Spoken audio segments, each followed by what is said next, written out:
New Country, US 105, headed towards 5 o'clock in the end of a Monday work day. Today, the 20th, tomorrow, the 21st. It is album release day tomorrow, and very happy to have William Clark Green on the phone with us. And William, first off, I know you've got a ton of these today, so we certainly appreciate your time as big expectations for Ringling Road hitting store shelves tomorrow. And first of all, thank you very much for letting me call in, man. It's cool to see. It's great to have a scene that supports Texas music so much, and we're fired about this record, man. We're just we worked our tails off on it. We think it's the best thing we've ever done, and if we didn't, at least the artwork kicks ass. So. Well, I have my guesses that this is going to be talked a lot more about the music and less about the artwork because of the fact that you've already had a #1 hit on the Texas charts and the album hasn't even hit store shelves yet, but certainly a more personal record for you from the sounds of it, and you've had to really overcome a lot in terms of just personnel in the band alone to get this album out. Yeah, we had our guitar player broke his arm a week before we went and record, and there's nothing we could do. We had to keep the date, and we lost so much money on the studio. The guy who filled in for him, his name is Josh Serrato, and he filled in on the road. He was with Six Market Boulevard for years, but we ended up hiring him after Steve got better, and they both ended up playing on the record. So we had our studio musician that we had to hire because Steve broke his arm, and then we had Steve, and then we had Josh. So half of the record is 3 incredible guitar players. So it's really, the record's got a different sound than our past albums, and it's really, really fun record.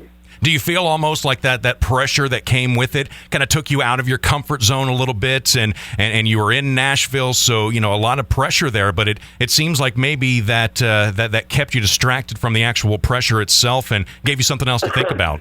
Well, no. That game, it was a huge added pressure, and honestly, the one thing, I'm not worried about my band. My band is so talented, and they thrive in the studio.